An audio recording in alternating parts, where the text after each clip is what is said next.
कुछ दिन पहले मैंने डीसी साहब को एक मेमोरेंडम पेश किया है जिसमें मेरे 3 पॉइंट्स रहे थे। एक मरगनटाप, दूसरा टेलीकम्युनिकेशन और तीसरा जो पॉइंट था वो दक्षिण का रोड था। डीसी साहब ने यकीन दहानी दिलाई कि हम फरवरी के महीने में ही मरगनटाप को ओपन करेंगे, लेकिन अभी तक ऐसी कुछ उम्मीद नहीं दिख रही है, क्योंकि हम फिर यहाँ पे डीसी ऑफिस का दरवाजा भी बंद करेंगे अगर हमारे मसलों पे सुनवाई नहीं होगी। हम अभी भी टाइम दे रहे हैं, 4-5 दिनों का टाइम दे रहे हैं हम, या तो हमारे मसलों पे सुनवाई होए, नहीं तो हम यहाँ पे प्रोटेस्ट शुरू करेंगे। उसका जो भी नुकसान होगा उसकी डिस्ट्रिक्ट एडमिनिस्ट्रेशन होगी, और यहाँ की जो आज नई सरकार बनी है, जम्मू कश्मीर की सरकार बनी है, जिन एमएलए का कहीं ना कहीं कहना है कि जब तक ना स्टेट मिलेगी हमारे पास वैसी पावर्स नहीं है कि हम जो है। देखिए नाजरीन, आप देख रहे हैं न्यूज 39 और मैं हूं आपका मेजबान मुजफ्फर नबी। इस वक्त हमारे साथ रूबरू हैं बीजेवाईएम के स्पोक्स पर्सन बिलाल लोन जी। इनसे जानते हैं कुछ इश्यूज जो हैं मड़वा वार्ड 1 में जो है आ रहे हैं। प्रोटेस्ट भी देखने को मिला कुछ दिन पहले। मरगन टॉप इशू जो है, मरगन टॉप जो है बंद है अभी तक। लोग जो है परेशान है, तो इनसे ही जानते हैं। सर, पहले तो आपका न्यूज 39 में स्वागत है। Thank you so much. क्या कहना चाहेंगे आप, जो मरगन टॉप अभी तक बंद है? देखिए, ये बड़ी बदकिस्मती है, इतना सुनहरी मौसम है, हर तरफ धूप ही धूप है, लेकिन अभी भी हमारा मरगन टॉप ओपन नहीं किया जा रहा है। आपने देखा होगा, कुछ दिन पहले मैंने डीसी साहब को एक मेमोरेंडम पेश किया है जिसमें मेरे 3 पॉइंट्स रहे थे। एक मरगन टॉप, दूसरा टेलीकम्युनिकेशन और तीसरा जो पॉइंट था वो दक्षिण का रोड था। डीसी साहब ने यकीन दहानी दिलाई कि हम फरवरी के महीने में ही मरगन टॉप को ओपन करेंगे, लेकिन अभी तक ऐसी कुछ उम्मीद नहीं दिख रही है, क्योंकि वहाँ के लोग, आपने देखा होगा कि लगभग एक हफ्ते से वहाँ पे प्रोटेस्ट जारी है, टेलीकम्युनिकेशन से लेके और मरगन टॉप पे लेके। लेकिन जो हमारी ये डिस्ट्रिक्ट एडमिनिस्ट्रेशन है कहीं खामोश बैठी हुई है, और हमारा जो नुमाइंदा, चुना हुआ नुमाइंदा इंद्रवाल से प्यारीलाल शर्मा साहब जो हैं, वो भी कहीं चुपचाप बैठे हुए हैं, पता ही नहीं है कहाँ पे हैं वो। हमारी आपकी माध्यम से आज फिर डीसी साहब से रिक्वेस्ट रहेगी कि आप देखिए, जो मड़वा के लोग इस वक्त प्रोटेस्ट करते हैं, थोड़ा हमें भी सीरियस लिया करें कि वहां प्रोटेस्ट क्यों हो रहा है। जब भी वहां के लोगों को मुसीबत है, प्रॉब्लम है, दुश्वारियां आ रही है, तब जाके हम लोग मजबूर हुए हैं अब सड़कों में आने के लिए। और आपकी माध्यम से मैं आज डिस्ट्रिक्ट एडमिनिस्ट्रेशन को बताना चाहूंगा कि अगर हमारे मसलों पे गौर न किया जाए, अगर हमारे मसलों को सॉल्व न किया जाए, तो हम मजबूर हो जाएंगे फिर किश्तवाड़ हेडक्वार्टर में प्रोटेस्ट करने के लिए। और ये प्रोटेस्ट आप ऐसा नहीं समझना, यहाँ फिर ऐसे प्रोटेस्ट होंगे जो हम डीसी ऑफिस के अंदर करेंगे, और उसके लिए हम आप लोगों से फिर परमिशन नहीं लेंगे। हम फिर यहाँ के रोड भी बंद करेंगे, हम फिर यहाँ पे डीसी ऑफिस का दरवाजा भी बंद करेंगे अगर हमारे मसलों पे सुनवाई नहीं होगी। हम अभी भी टाइम दे रहे हैं, 4-5 दिनों का टाइम दे रहे हैं हम, या तो हमारे मसलों पे सुनवाई होए, नहीं तो हम यहाँ पे प्रोटेस्ट शुरू करेंगे। उसका जो भी नुकसान होगा उसकी डिस्ट्रिक्ट एडमिनिस्ट्रेशन होगी, और यहाँ की जो आज नई सरकार बनी है, जम्मू कश्मीर की सरकार बनी है, जिन एमएलए का पता ही नहीं कहाँ पे, खाली फेसबुक पे दिखते हैं कि खाली वो एंजॉय करने में मसरूफ है। उन लोगों को चाहिए कि अपनी एंजॉयमेंट थोड़ा साइड पे रखे, वो थोड़ा से लोगों के जो मसाइल हैं, लोगों को जो इलेक्शन के टाइम उन्होंने दावे किए थे, जो इलेक्शन के टाइम उन्होंने मंशूर दिखाया था लोगों को, उन पे काम करे, ताकि लोग भी आपसे खुश होंगे और लोगों के जो मुश्किलात हो रहे हैं इस वक्त वो दूर हो जाए।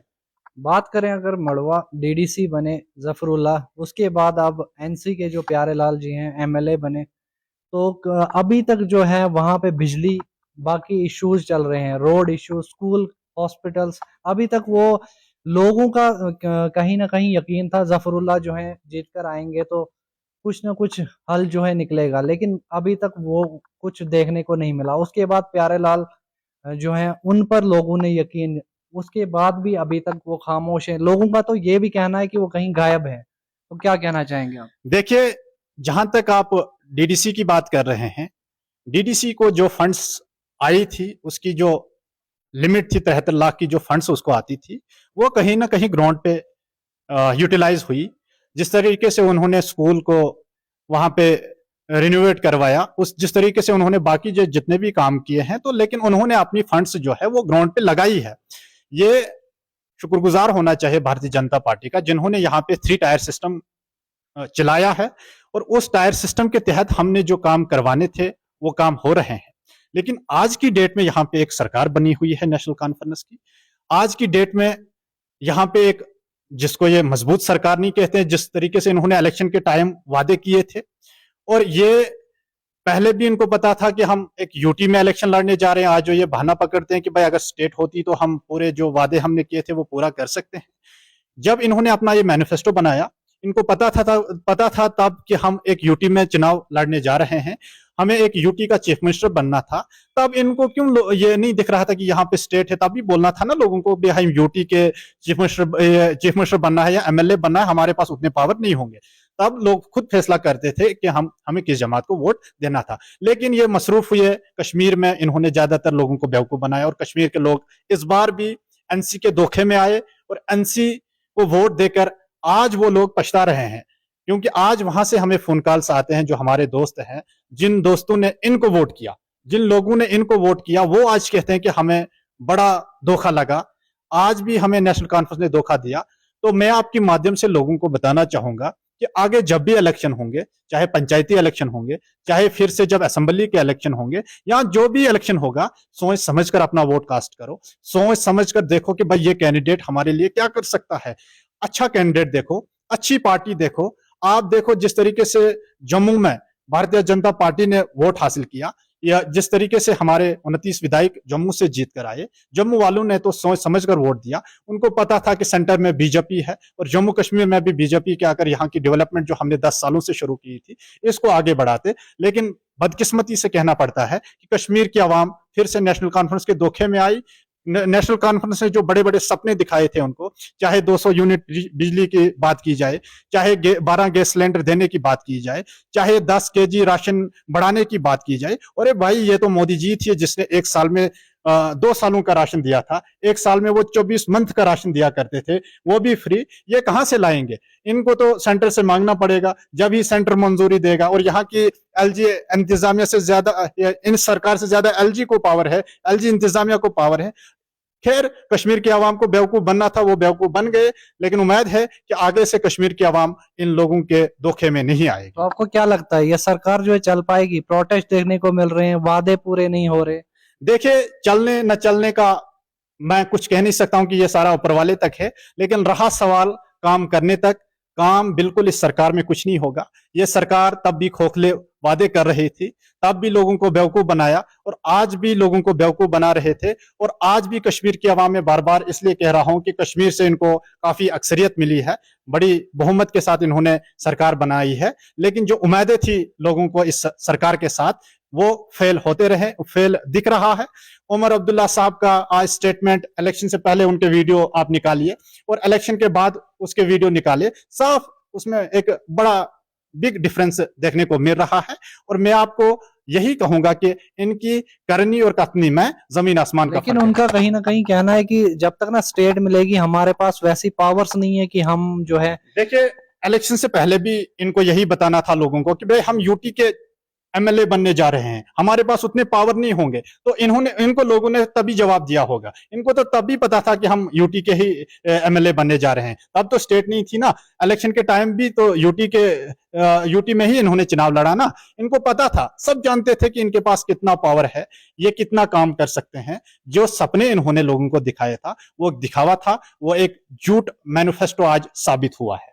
तो बात करें अगर इंदरवाल एमएलए की, तो क्या वो ग्राउंड जीरो पे दिख रहे हैं? मड़वा वार्ड 1 इंदरवाल एमएलए का सवाल जहां तक है प्यारीलाल शर्मा साहब का, वो भी अभी तक फिलहाल ग्राउंड पे नहीं दिख रहे हैं। आपको पता है कि इलेक्शन जीतने के बाद उसने मड़वा में आकर एक पब्लिक दरबार किया था।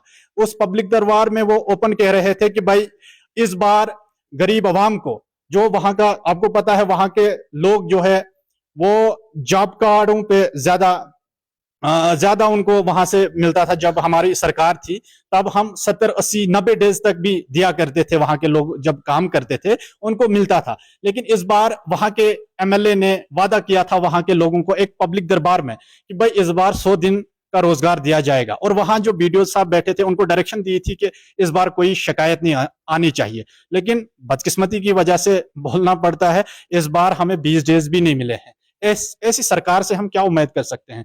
हर बार झूठ और हर बार लोगों को धोखा दिया है इस सरकार ने।